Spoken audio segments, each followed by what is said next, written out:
আল্লাহ আমাদের উপরে ইহসান করেছেন। আল্লাহ কি করেছেন? ইহসান করেছেন। আচ্ছা বলেন তো, কোন রোগী যখন হাসপাতালে ভর্তি হয় অক্সিজেন দেয়া লাগে কিনা? অক্সিজেন দেয়া লাগে। একটা মানুষের জন্য 24 ঘন্টায় 16 কেজি অক্সিজেন লাগে। কয় কেজি বলেন? কত কেজি? 16 কেজি। 16 কেজি অক্সিজেনের দাম হাসপাতালে বিল আসে প্রায় 4000 টাকা। কয় হাজার টাকা?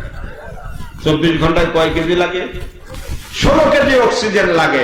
আশা বলেন, যে ব্যক্তি 5 ওয়াক্ত নামাজ পড়ে সে না হয় আল্লাহর কাছে 16 কেজি অক্সিজেন পাইল, যে ব্যক্তি 1 ওয়াক্ত নামাজও পড়ে না সে কয় কেজি অক্সিজেন পায়? কথা বোঝেন নাই মনে হয়। এজন্য আল্লাহ বলেন, আমি তোমার উপরে ইহসান করি, তুমি আমার ইবাদত না করলো, আমার গোলামি না করো, আমার দাসত্ব না করো, তারপরও 16 কেজি অক্সিজেন আমি আল্লাহ তোমার জন্য বরাদ্দ দিয়ে দিয়েছি। বলেন সুবহানাল্লাহ। ও বান্দারে, আমার নিয়ামতের শুকরিয়া আদায় না করার পরেও আমি রব্বুল আলামিন তোমার জন্য যেহেতু 16 কেজি অক্সিজেন বরাদ্দ দিয়ে দিলাম, ও বান্দা তুমিও পিতা মাতার সাথে এমন আচরণ করো, তোমার সবটুকু দিয়ে হলো তাদের সঙ্গে ভালো আচরণ করো। বলেন সুবহানাল্লাহ। পিতা মাতার সাথে ভালো আচরণ করার দরকার আছে কি নাই? আছে কি নাই? হুকুম কার? হুকুম কার বলেন? আমার হুকুম। আল্লাহর পক্ষ থেকে সিদ্ধান্ত, অবিল ওয়ালিদাইনি ইহসানা, পিতামাতার সাথে ভালো আচরণ করো। হুমা জান্নাতুকা ওয়া নারুকা, কারণ তোমার পিতামাতাই তোমার জন্য জান্নাত, তোমার পিতামাতাই তোমার জন্য জাহান্নাম। কথা বলেন ঠিক কিনা? 3টা জিনিসের দিকে তাকাবেন। কয়টা জিনিস বলেন? জোরে বলেন, কয়টা? 3টা জিনিসের দিকে তাকাবেন, অটোমেটিকলি আপনার আমলনামায় সওয়াব যোগ হইতেই থাকবে। বলেন সুবহানাল্লাহ। 1 নম্বরে আল্লাহ বলেন, আমি যে কোরআন নাযিল করেছি এই কোরআনের দিকে যদি তাকাও তোমার আমলনামায় সওয়াব অলরেডি যোগ হইতেই থাকবে। বলেন সুবহানাল্লাহ। 1 অক্ষরে কয় নাকি বলেন তো? 1 অক্ষরে কয় নাকি? আমার নবী রাহমাতুল আলামিন আল্লাহর কাছে বলেন, আল্লাহ আমার উম্মতের হায়াত পাবে কম, ইবাদত করতে পারবে কম, কারণ আমার উম্মতের হায়াত কম। আল্লাহ রাব্বুল আলামিন একটা হরফের 10টা নেকি দিয়ে আমার উম্মতের জন্য পোষাবে না। বলেন সুবহানাল্লাহ। কে বলছেন? কে বলছেন? আমার নবী রাহমাতুল আলামিন জনাবে মুহাম্মদুর রাসূলুল্লাহ সাল্লাল্লাহু আলাইহি সাল্লাম। আল্লাহ বলে, বন্ধু আপনার জন্য আমি সবকিছু করতে পারি। চিৎকার মেরে বলেন সুবহানাল্লাহ। বন্ধু আপনার কি লাগবে বলেন, কি লাগবে? আমার নবী বলেন, আমি জানি না আমার উম্মতের জন্য আপনি কি করবেন। সুবহানাল্লাহ বলেন না কেন? 10 নেকি দিয়ে আমার নবী আমার উম্মতের হবে না। আল্লাহ বলেন, মান জাবিল হাসানাতি ফালাহু আশরু আমসালিহা, আপনার উম্মত যদি একটা ভালো কাজ করে আমি সেটাকে 10 গুণ সওয়াব দান করব। সুবহানাল্লাহ। রমজান মাসে ভালো কাজ করলে সওয়াব কম না বেশি? 70 গুণ। কত গুণ বলেন? 700 গুণ পর্যন্ত হয়। আমার নবী বলেন, আল্লাহ আমার উম্মতেরা তো হায়াত পাবে কম, এত কম সময় এত কম নেক আমল দিয়ে আমার উম্মতের হবে না। আল্লাহ বলে, দোস্ত কি করতে হবে? আপনি নেকি আরো বাড়ায় দেন। সুবহানাল্লাহ বলেন না? আরো জোরে বলেন না কেন সুবহানাল্লাহ? কারণ তিনি আমাদের নেতা। তিনি আমাদের কি? কোন নেতা বলেন? এই জগতের নেতা, পরজগতের নেতা। কোন নেতা বলেন? এই জগতের নেতা, পরজগতের নেতা, বিশ্বনবী রাহমাতুল আলামিন জনাবে মুহাম্মদুর রাসূলুল্লাহ সাল্লাল্লাহু আলাইহি ওয়াসাল্লাম। আর আমাদের বর্তমান নেতারা আপনার কথা চিন্তা করে? চিন্তা করে? নিজের পেটের কথা চিন্তা করে। সব নেতা আবার এইরকম না, কিছু কিছু নেতা ভালো আছে। আছে কি নাই? আচ্ছা, নেতার পেট এত বড়, আমি আশ্চর্য হই যে নেতার পেট এত বড় হয় কিভাবে? কেন এত বড় পেট? এই যে করোনাকালীন সময় সরকারের কাছ থেকে যেগুলো প্রণোদনা আসলো, বরাদ্দ আসলো, এই নেতারা 10,000 লোকের এই অনুদান একাই পেটের মধ্যে ঢুকায়। এরকম নেতা আছে কি নেই? একজনের খাবার না একজন খাবে, 10,000 লোকের খাবার একজনের পেটে ঢুকাবে কিভাবে? কথা বলেন ঠিক কিনা? আমাদের দেশের নেতারা এইরকম নিজেরটা খায়, অপরটাও জোর করে ছিনিয়ে নিয়ে কোথায় ঢুকায়? পেটের ভিতরে ঢুকায়। ঢুকায় কিনা বলেন? ওই নেতা আর এই নেতা কি সমান? সরকার আমাদের জন্য কি ওই যে কি টিসিবি কি দেয়? টিসিবি দেয় কিনা বলে? টিসিবি কি দেয়? তেল দেয়, ডাল দেয়, তারপরে চিনি দেয়। এগুলো আমরা পাই না, নেতার খাটের নিচে পাওয়া যায়। কথা বলেন? আপনার কি সংবাদ টংবাদ শোনেন না নাকি? আমার নেতার খাটের নিচে তেল পাওয়া যায়, অথচ এগুলো গরিব মানুষের জন্য সরকার বরাদ্দ দিয়ে দিয়েছে। কিন্তু আমার নেতা রহমাতুল আলামিন সেই নেতা না। আমার নেতা যতদিন জীবিত ছিলেন আমাদের কথা চিন্তা করেছেন। বলেন সুবহানাল্লাহ। আল্লাহ রাব্বুল আলামিন বলে, বন্ধু কি করব বলেন? আল্লাহর হাবিব বলেন, এত কম সময় আমার উম্মতের জন্য এত কম নেকি দিয়া পোষাবে না, আমার উম্মতের জন্য নেকি বেশি লাগবে। বলেন সুবহানাল্লাহ। আরো জোরে চিৎকার করে বলেন সুবহানাল্লাহ। আমার আল্লাহ বলেন, বন্ধুরে চিন্তা করো না, টেনশন করো না, আমি তোমার উম্মতের জন্য এমন একটি রাত্রি রেখে দিয়েছি, এমন একটি রজনী রেখে দিয়েছি, লাইলাতুল কদরি খায়রুম মিন আলফি শাহর। বলেন আল্লাহু আকবার। একটি রাত্রি হলো 1000 মাসের থেকে উত্তম। চিৎকার করে বলেন সুবহানাল্লাহ।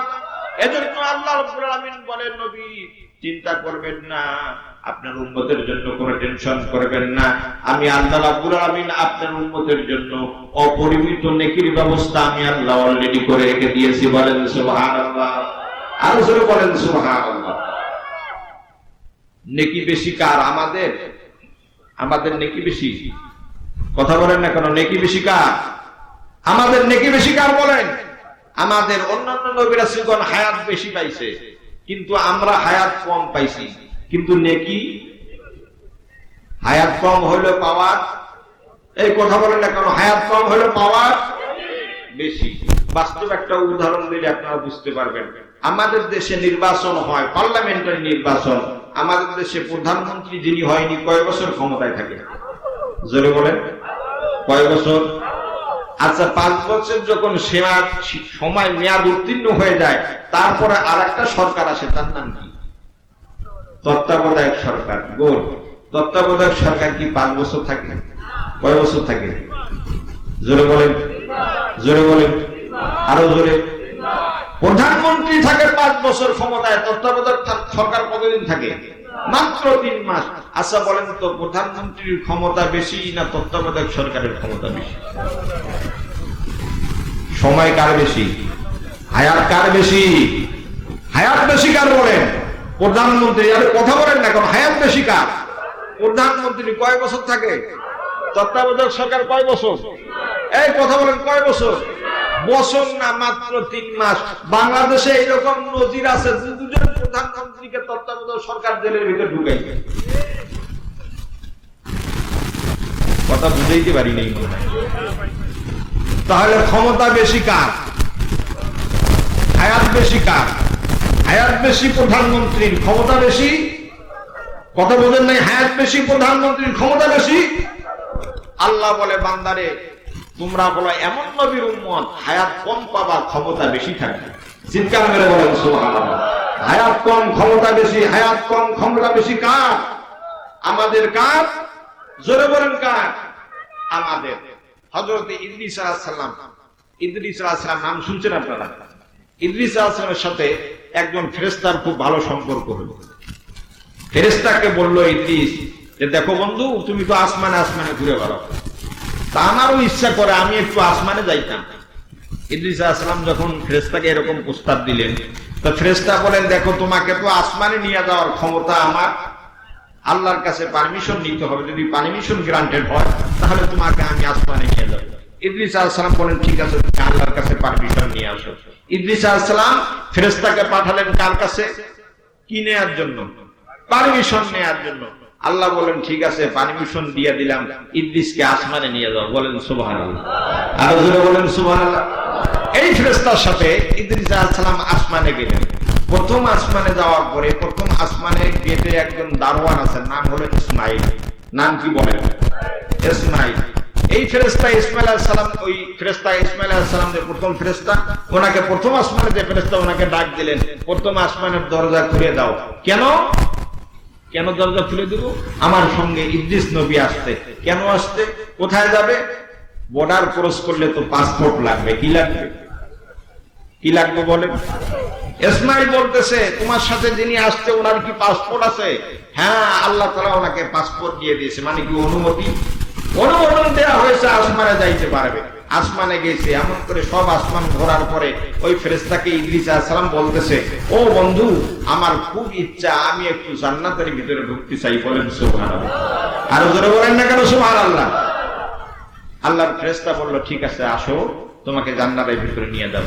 জান্নাতের দরজায় যখন গেল, জান্নাতের দরজায় একজন ফেরেশতা আছে, নাম হলো রেদওয়ান। নাম কি বলেন? জোরে বলেন, আরো জোরে বলেন। রেদওয়ান। রেদওয়ান বলতেছে, দাঁড়াও, পারমিশন নাই। কি নাই? জোরে বলেন, কি নাই? আরে ফেরেশতা বলতেছে, আল্লাহ পারমিশন দিয়েছে ওনাকে আসমানে আসার, আর তুমি রেদওয়ান বলো পারমিশন নাই। তখন রেদওয়ান বলতেছে, বেশি বাড়াবাড়ি করিস না, পারমিশন নাই। সুবহানাল্লাহ বলেন। আল্লাহর নবী হযরত ইদ্রিস আশ্চর্য হয়ে গেলেন। জমিন থেকে আসমানে আসলেন। এক আসমান, দ্বিতীয় আসমান, তৃতীয় আসমান, চতুর্থ আসমান, সব আসমান ঘুরলাম। জান্নাতের ভিতরে একটিবার ঢুকতে চাই, পারমিশন হচ্ছে না। তখন রেদওয়ান বলে, ওই ইদ্রিস আলাইহিস সালাম, শুনেন, পৃথিবীর কোন মানুষ জান্নাতে প্রবেশ করতে পারবে না যতক্ষণ পর্যন্ত রাহমাতুল লিল আলামিন জনাবে মুহাম্মদুর রাসূলুল্লাহ না যাবে। চিৎকার করে বলেন সুবহানাল্লাহ। আরো জোরে বলেন সুবহানাল্লাহ। জান্নাতের ফিতা কেটে উদ্বোধন করবেন আমার নবী। কার নবী? জোরে বলেন, কার নবী?